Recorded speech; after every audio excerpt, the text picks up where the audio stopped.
ship in the middle of the Atlantic Ocean. 150 people trapped on board. 3 already dead.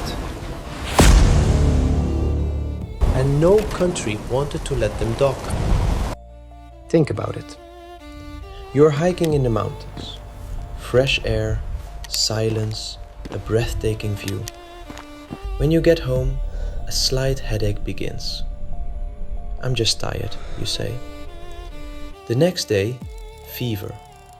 The day after, breathing becomes difficult. And the cause of all this?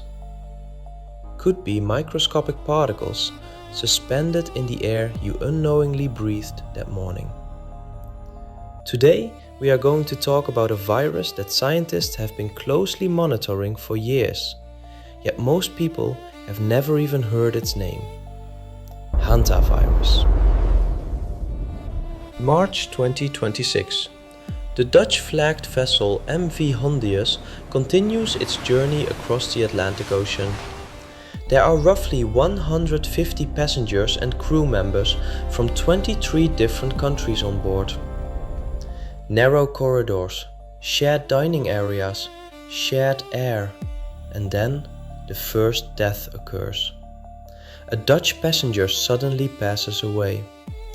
Initially, it is thought to be an ordinary health issue, but just one day later, the man's wife also dies, followed by another person. From that moment on, the situation changes. The World Health Organization begins to monitor the event closely. The health status of the passengers on board is tracked, because what is now suspected is no ordinary infection, Hantavirus. And there was another familiar name who was recently on this ship, Ruhi Çenet. Having joined this ship for content about Tristan da Cunha, one of the world's most remote inhabited places, Ruhi Çenet disembarked exactly one day before the virus-related events came to light. One day. Sometimes one day can change everything. Now let's go back a little. The 1950s. The Korean War. Mud-filled trenches. Thousands of soldiers. Months spent living side by side with rats and rodents. And then a mysterious illness emerges. High fever, internal bleeding, kidney failure, shock, death. More than 3,000 United Nations soldiers contract this disease. Among them are Turkish soldiers as well, but at the time nobody knows the cause.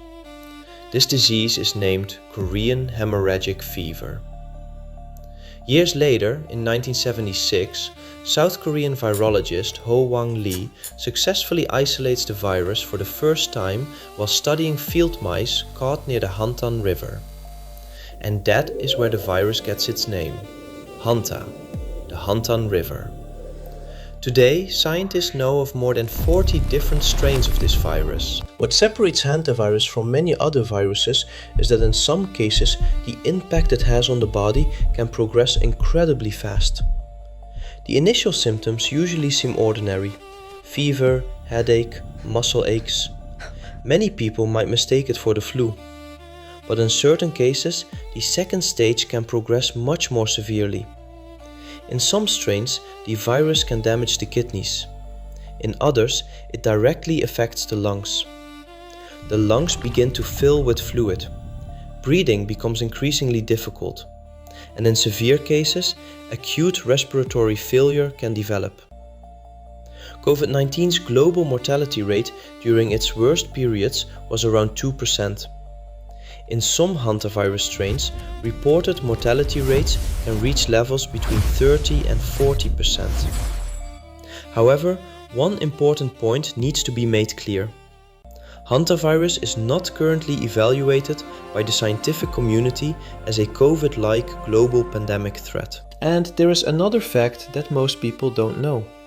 Turkey is not entirely a stranger to hantavirus either. In 2009, Turkey's first official hantavirus cases were detected in the Zonguldak region. In the following years, the number of reported cases increased across various regions. People working in forested areas and regions with a high risk of rodent contact were particularly affected. Because the virus's mode of transmission is directly linked to this. The most important feature of Hantavirus is this. Most of its strains do not easily spread from person to person. Transmission generally occurs through rodents. The droppings, urine or saliva left behind by an infected mouse or rodent dry out over time, and in some cases these particles can mix into the air. When people breathe this air, a risk of infection can arise. Old warehouses, barns, enclosed spaces, structures that haven't been used for a long time. The risk typically emerges in these types of environments. So the biggest question is this. If Hantavirus mostly doesn't spread from person to person, how can the events on the ship be explained? There are still many unclear details regarding this. Some experts believe passengers may have come into contact with contaminated areas during stops in and around Antarctica. Another possibility is that an infected person boarded the ship beforehand. Enclosed environments, shared spaces, and long journeys can increase risk factors. In particular, multiple people from the same family being affected was one of the biggest reasons this event drew so much attention. The event quickly sparked major debates on social media. Some users brought old posts made years ago back into the spotlight. Old posts predicting that Hantavirus would be discussed much more in the future began to be shared widely. Around the same time, BioNTech's decisions regarding COVID vaccine production were also linked to various theories online. However, it is important to separate one key point. So far, there is no scientific evidence that Hantavirus will turn into a global pandemic. That being said, biotechnology companies like Moderna have been conducting research on Hantavirus for a long time. Actually, this isn't surprising. Post-COVID, many companies accelerated the research against potential outbreak risks. So why are scientists still monitoring this virus so closely? Because Hantavirus is a disease that can lead to serious consequences. But according to current data, its spreading mechanism is quite limited. Most strains of the virus are rodent-borne and do not spread easily among humans. Therefore, the scientific world currently views Hantavirus more as a disease carrying a regional risk. Still, experts continue to monitor viruses closely. Because viruses can change over time, they can mutate.